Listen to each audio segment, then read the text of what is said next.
Hey class, this is Mr. Roberts at Shasta High School, and per your request, I've decided to go through the Chapter 1 study team test. First question presents us with a function that is defined by a curve. So we have the curve, and we're asked, first of all, does this relationship appear to be a function? And as I look at it, I would have to say yes. And the main reason why I believe that's the case is as I look across the domain, I cannot see a single value in the domain that has multiple output values, right? So in fact, I could grab this ruler, make it 90 degrees. And as I go across here, there's no spot where I would stop, right? Where there's an x that produces two different y's. So for example, when x is 3, I can draw this line. The only y value that I get is apparently 7, right? When x is the number 3, y becomes 7. So how do I know this is a relationship? I'm just going to say each x value has at most one y value, or each input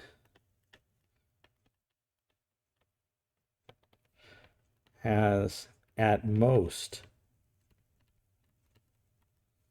it may have no output. So for example, the input of 10 or the input of 11 doesn't have an output at all, but each input can have at most one output.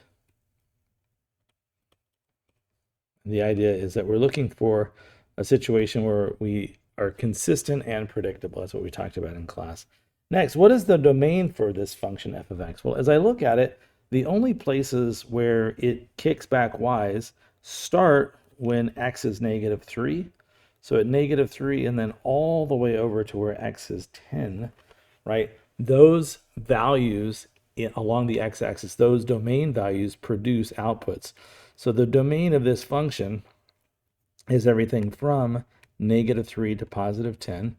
And this is very helpful because I've placed the x here, right? Remember, the domain are x values. The other notation that we looked at in Delta Math is we said, hey, you can have, in this case, because those are closed circles, you can have everything starting at negative 3 and then going all the way up to 10.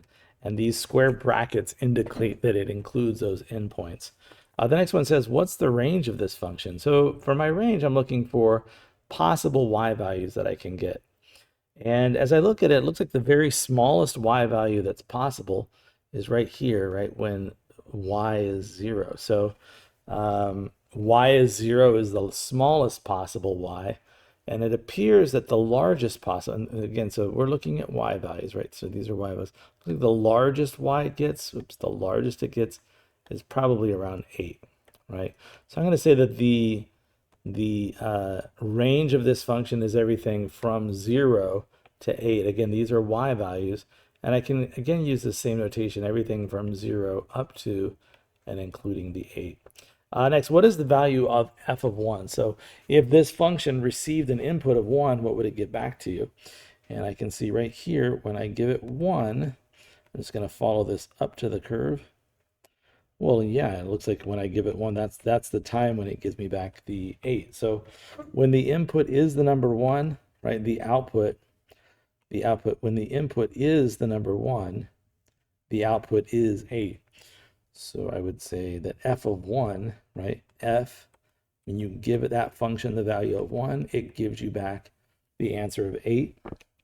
And it says, what is the value of f of 7? So if I give this function an input of 7, what's the output that I get back from it? Let's go down and look. If I give it 7, it looks like if I give it 7, it looks like it's just going to give me back the number 3, right? So again, this is the domain input value, right? 7's going in, and then I just go up to the curve, and that point where it reaches it, that y value at that location is the output. So when x is 7, right, this function reaches a value of 3. F of 7 gives me 3. And then the last question on this page says, what value, and there's a plural there, or values of x will make f of 6 become, or I'm sorry, what will make f of x become 6? So what values of x, what values from the domain will produce an output of 6, right? So something goes in and it becomes the number 6. If I come back up and I look at this graph again, I think I'm going to go ahead and clear everything here and look at it one more time. This time I'm going to look at this horizontal line, and I want to make the horizontal line go right here at 6. So if I draw this line, this is the line, oops, this is the line, right, where the outputs are 6. And I can see that there's 3 locations.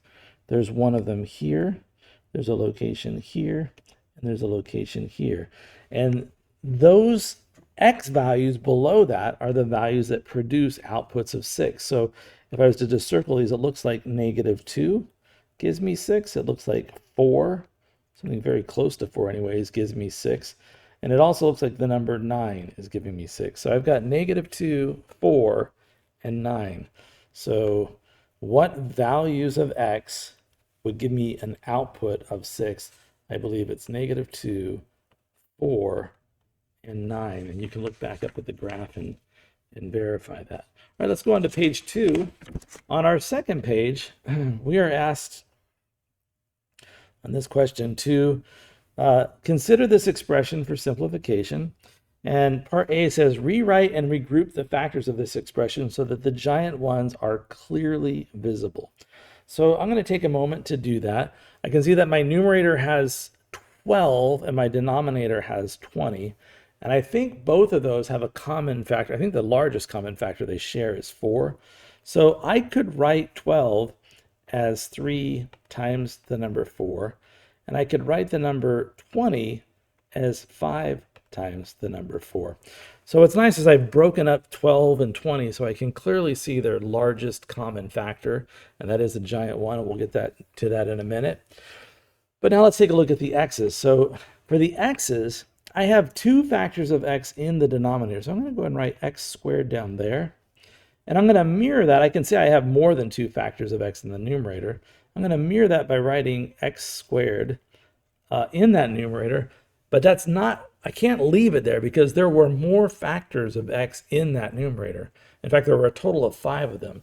So what I'm going to have to do is I'm going to have to, in addition to the 2 factors I've placed, I'm going to place 3 more factors in the numerator. So I'll write x to the 3rd. So as I look at it, that numerator is indeed 12 times x to the 5th, and the denominator is indeed 12 times, or 20 rather, times x squared. So I'm not changing anything, I'm just changing the format so that I can see the ones. Last thing I've got is this y to the 2nd. That's the smaller one in the numerator. So I'm going to start up there, y to the 2nd. In my denominator, I'm going to match that up with another y squared. But because I had y to the 7th in the original problem, I'm going to go ahead and multiply that times y to the 5th. So everything matches. What I've written is exactly equivalent to what I had to start with. 12 in the top, 20 in the bottom. X to the 5th in the top, x squared in the bottom, y squared in the top, y to the 7th in the bottom. The point of rewriting it like this is I can very easily see that this is a value of 1, that this is a value of 1, and I've got y squared over y squared, that is a value of 1.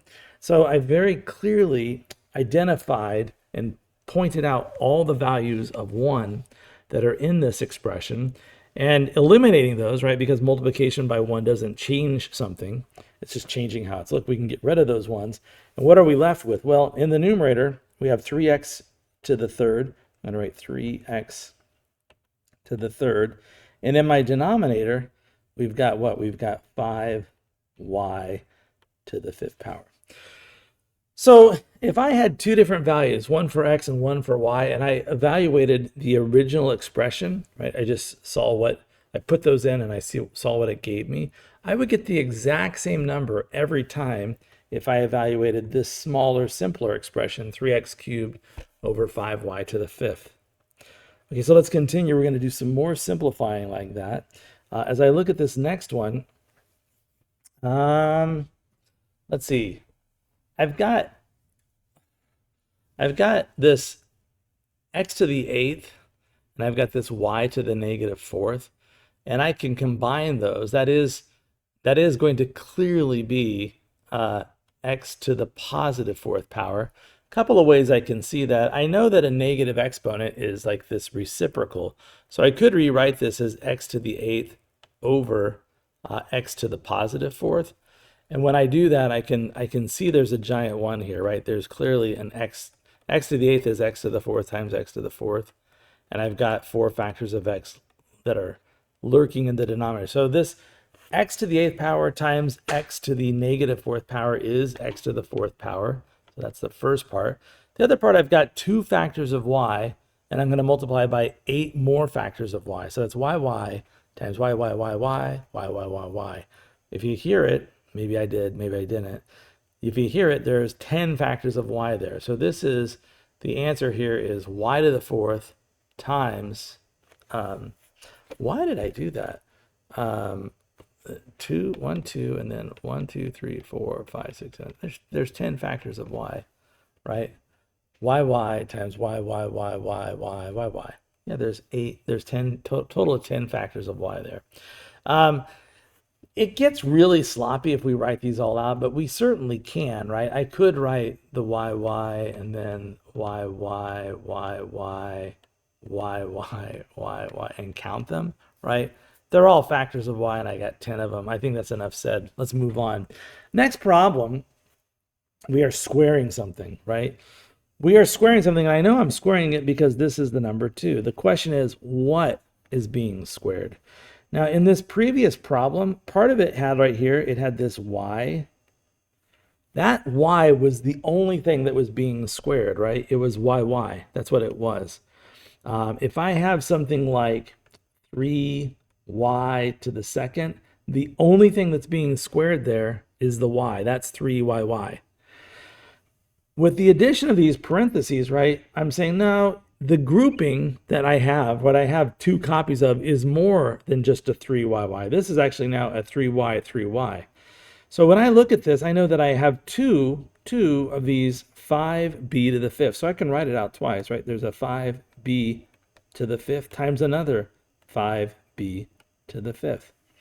And if I take a look at this, the numerical coefficient 5 times 5, that is the number 25.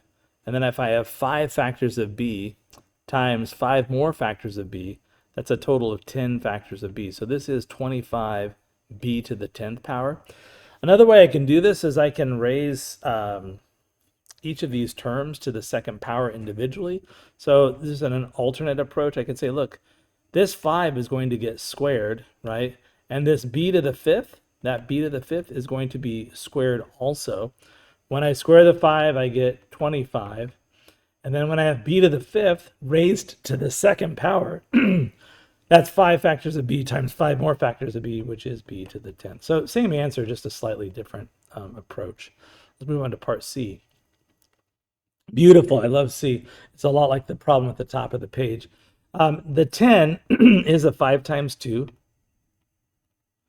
And in the denominator, there was a 2. And I'm just going to go ahead and write this x to the 8th because it's the smaller of the 2, the x to the 8th. And in my numerator, I'm going to write an x to the 8th. But that's not enough. I need 8, 9, 10. I need 3 more factors of x. So I've got an x to the 3rd. Again, I can verify the numerator is a 10, right? 5 times 2 is 10. X to the 8th times x to the x to the 3rd is x to the 11th. I can see this giant value of 1. In the numerator, I've got 5x cubed. And in the denominator, it's just a 1. So we can just write our answer as 5x to the 3rd power. And then the last question in the sequence was this, right? I've got 12x cubed over 7y to the 4th. 12 and 7 have no common factors, and we don't break these up into decimals, right? We're just looking for whole numbers, whole number factors that will break these up. Just look up the definition, what's a factor of a number. So, and then in the numerator, there's 3 factors of x, and in the denominator, there's 4 factors of y. There are no common factors here, right? There's no giant ones that are possible.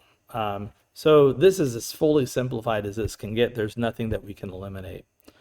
And then the final question on this page, kind of the key to this question, I think, and I think people that did a great job on this began, oops, sorry, that jumped all the way down there. They kind of began by considering, it says, which of the following expressions, and there's 6 below, are equivalent to 2x raised to the negative 2nd power. So we've talked about, and we've demonstrated with our calculators, that if I have something like 2 to the negative first power, right? That's not negative 2, right? It's a fraction. This is a reciprocal. This is 1/2. Well, what I've got here is I've got 2x to the negative second power. That's going to be the same as 1 over, and then I'm just going to write this 2x, and that's going to be raised to the second power. I think you can see this pattern here. If I let me change this, I'll make it a little bit different. If I have, let's say 3, if I have the number 3 to the negative second power, that's going to be the same as 1 over 3 to the positive second power. And you can verify this on your calculator, right? 3 to the negative second. Your calculator will display 1/9 or a decimal equivalent to 1/9, because that's exactly what that is. So this is dealing with that negative exponent by realizing that a negative exponent is a reciprocal. And then if I think about what that denominator is, that's 2x times another 2x, right? So I could say, hey, this is really equivalent to, it's the same as 1 over 2x, which is what? 1 over 4x squared. So 1 over 2x, which is 1 over 4x squared. So this is the target. I'm looking for things that are equivalent to this. That might be easier for me to see than other things. And actually, right off the bat, I can see that B is exactly that. Another thing I can see just looking right here is if I take 2x and I square it, I get the same thing. So C is also the same. A is not going to be it, right? 4x squared doesn't cut it. Negative 4 times x squared is not it either. This is something worth considering. So the square root of 4 is the number 2, and the square root of x to the 4th, this is funky. The square root of x to the 4th, right? So if we think about this, if I want like the square root of 9, the answer is, what are the two things that I multiply together, right, to get an answer of 9? So this is the same as the square root of 3 times the square root of 3, which is just 3, right? Root 3 times root 3 is 3. So the square root of 9 is 3. What two things do I multiply to get x to the 4th? Well, that's x squared. So x squared times another x squared would give me the x to the 4th. That means the square root of x to the 4th is x to the second power. X to the second power. That sounded better when I did it with the variables. The square root of 9, what do I multiply to get an answer of 9? 3. 3 times 3 is what I multiply to get the 9. So that means the square root of 9 is the 3. Now think about that. So what I have up here is this is going to be 2 x to the second power is in the denominator and 1's in the top. And that's super close, right? But it's no cigar because I needed to have 4 in my denominator. It needs to be 4x squared. And this is 2x squared in the denominator, so that's not going to cut it. The last one that I haven't looked at is this. And it turns out, yeah, there is a 3. And in the denominator, 12 is 3 times 4. X cubed is the smaller one. I'll write it in the top. In the denominator, I've got an x cubed, and there's 2 more factors of x.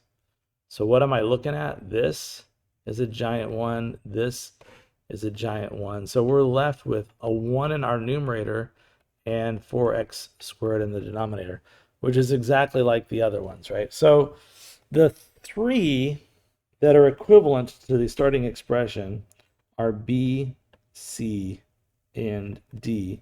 And the other 3 are different. They diverge from that pattern. All right, let's flip to our last page. Last page, there's a couple linear equations here we're asked to solve. This first one, I'm going to rewrite a chunk of it using the simplest form of something we call the distributive property. So I'm going to rewrite this as 6x plus 19 plus 4x plus 4. And then the other side is still equal to 3x minus 5. So this thing right here, I just rewrote a portion of the equation with something that's always the same. 4 times the quantity of x plus 1 is always equivalent to 4x plus 4. Next, I'm going to combine like terms on that left-hand side. I've got 6x plus 4x, which is going to be 10x. And then 19, 20, 21, 22, 23, it looks like. So plus 23 is going to equal 3x minus 5. Completely arbitrary, I'm going to choose to subtract 3x's from both sides. This is going to become 7x plus 23. There's certainly other ways I could go, and that equals -5. The big idea here is that you can see what I had, and when you see what I have and you see what I wrote, right, you should always be able to identify what happened to both sides. Clearly what happened to both sides was we removed 3x's from both sides. Above that, what did we do? From here to here, we just combined like terms, right? We combined the 6x and the 4x and the 19 and the 4. And above that, we just rewrote part of the equation using the distributive property. Next, I'm going to take away 23 from both sides. 7x plus 23 minus 23 is just going to leave 7x. And on the other side, I've got this -28. Again, what did I do? I subtracted 23 from both sides. And then finally, we're going to divide both sides by 7. So x is -28 divided by 7. And that's one of the ones that can be simplified when I divide both sides by 7. Or when I divide -28 by 7, I get that x is -4. It simplifies. If you get fractions that don't reduce like that, just leave it as the fraction, right? But this one clearly is just equivalent to 4. Last problem. Still, there is the simplest form of the distributive property in this problem. So I'm going to rewrite that portion of the equation. This is 10x plus 6, and that's equivalent to 6 times x minus 3. I'm going to take away 6 x's from each side. 4x plus 6 is -3. I'm going to subtract 6 from each side. 4x is -9. And finally, I'm going to divide both sides by 4. So x is -9/4. Now, I'm going to show you this now. Maybe it's a little bit early, but it's one of the things that I like for us to think about and consider. Where to go? There's our virtual TI calculator. And one of the things you can do with our TI 30XSs that we have in the classroom is you can store a value for x. So if I want to store -9/4 in my calculator, I would type negative and then 9 fraction key 4. There it is. I press enter. I've got -9/4 on the stack, and then I just say, look, store that in x. Boom. Now at this point, if I hit clear on my calculator, right, my calculator thinks if I just hit x, my calculator thinks, you know what? X is -9/4. I'm like, what's x?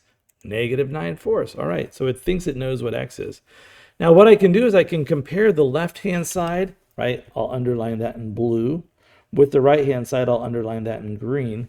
And if my solution's correct, both sides of this equation have to become the same number. So I can do 2 and then open parentheses. And then check this out. I'm just going to say 5x plus 3. My calculator thinks it knows what x is. On that left-hand side, 2 times the quantity of 5x plus 3, I get, boop, -33/2. And on the other side, I have 6x minus 3. Remember, my calculator thinks x is -9/4 because that's what I told it. And it says, boop, -33/2. So at this point, I know that this has to be the correct solution because it does this wonderful thing, right? I don't know why I did that and said, oh no, go back. It does this wonderful thing, right? This has to be the solution because when I plug that into both sides become -33/2. And the other side is -33/2. Now, if I did that and I didn't get the same value on both the left-hand side and the right-hand side, what that tells me is that I've made a mistake somewhere in my equation. And then the fun begins, right? I get to sit and look through it and see if I can figure out what the heck I did. All right, second to the last question. I give you two functions, one called f of x and one called g of x, right? Both of them take a single value and then they do things to the value you give it. If I'm looking at what's the output when the input is 3, that's what this is saying. I say, hey, look, this is, and remember we talked about this, I'm going to write 3, a place for the input plus the number 5. Okay, right? 3, and then instead of x, I write a place for the input with the parentheses and then plus 5. So at this point, I can say, look, my input, I'm told, is 3, and I'm going to plug a 3 right in there. This expression becomes 3 times 3, 9, right? Order of operation, multiply first. 9 plus 5, and what do I get? I get the number 14. So when the function f receives 3, it gives you back 14. Let's see what happens with g. So this says, what is g of 2? Same deal. Is going to equal, open parentheses, and then I've got a spot for my x, minus 4, and I close the parentheses and square it. The value for x that I have this time, right? The value that I have for x is 2. So I'm going to replace, I'm going to put 2 in this spot. Now, I need to know, before I square this thing, I need to know what I'm squaring, right? Order of operations, figure out what the parentheses are first. Once you know that, then you can square that. So in my parentheses, I've got 2 minus 4, which is the number -2. So this is -2 squared. And a -2 times another -2, right, is going to produce the value of +4. So for this function, when I give g the value of 2, it's going to give me back a value of 4. A couple more. This next one says, what is f when you give it 0? Okay, so I'm going to just rewrite this again, 3, and then a place for x, and then +5. This time, instead of giving it 3 like I did in part A, I'm going to give it 0. When I give this function 0, it becomes what? 3 times 0, 0, plus 5, this becomes 5. So when you give f 0, it gives you back 5. Now on D, it's making reference to both functions. Now I'm going to cheat a little bit. I mean, it's not cheating. I've already evaluated what f of 3 is. I know that when I give f the value of 3, it gave me back 14. I can see that from part A. So part of my answer is going to be that this is the number 14, but I have to add something to it. The thing that I have to add to the 14 is what I get when I plug 9 into the function g of x. So let's do that. So let's look at g of the number 9. I'm giving it 9. What do? There's open parentheses. There's a place for the x minus the number 4, and I square that. The value that's going in for x this time, instead of, I did 2 for part B, but for here, I'm going to give it 9. 9 goes in. Evaluating the parentheses first, 9 minus 4 is the number 5. Okay. And then 5 to the second power is going to be 25. So when I gave g the number 9, it gave me back the number 25. And then finally, this sum, right, f of 3 plus g of 9 is just going to be the number 36. So that's the sum of f of 3 and g of 9. Last question last part for this question. It says, what is f of 3 divided by 2 plus 5? Again, I'm getting some traction out of this f of 3, right? Either I made a mistake with this initially, or this is all right. I've got an f of 3 here, f of 3 here. I'm just going to, hey, 3 times 3 is 9. 9 plus 5 is 14. Okay, I just wanted to double check that. So for this problem, this last one, it says, hey, tell me what the output is when you put 3 into that function. Well, I know when I put 3 into the function, it hands me back the number 14. So this is going to become 14 over 2 and then plus 5. And all I've done is I've just replaced this numerator with what? With the output I get when I give f of x the input of 3. So here we are, we're looking at 14 over 2, which is the number 7, and then plus the 5, we get a number of 12. So I input 3 into f of x, and then I got 14 over 2 plus 5, I get 12. 12 for my answer there. All right, now the last question. There were just 3 of these here. There were the math notes. This is something we've been playing with for a while, scientific notation. So you saw it last year, saw it in the 7th grade. And it just says rewrite each of these numbers in scientific notation. I'll just kind of slow this down. What I like to do when I'm dealing with scientific notation is I always write the part that, like, where the decimal would have to be if it really was in scientific notation, right? So I write 5.2. Now, I don't have 5.2. I have something much smaller than that, right? So what I'm doing in order to make this 5.2 smaller than it is, I'm going to be dividing it by 10. And the way that we divide by 10, look at this. It's a negative exponent, right? Think about this. We know that if I have 10 to the negative first power, that is 1/10. What is that? That's dividing by 10. So I need to make 5.2 smaller. In fact, if I count, I need to make it smaller by 1, 2, 3, 4 factors of the number 10. So 5.2 times 10 to the negative fourth, or said another way, 5.2 divided by 10, divided by 10, divided by 10, divided by 10 is going to give me 0.00052, right? Put the decimal where it belongs, and then ask yourself, what do you have to do with that to make it what the problem really originally was? Let's try that for part B. So for part B, we've got the 2.8. That's where the decimal, there's always going to just be one single digit and then the decimal and then the remaining digit. So 2.8. But then what do I have to do to 2.8 to make it 28,000? Well, this I'm not going to be dividing. I have to make it bigger.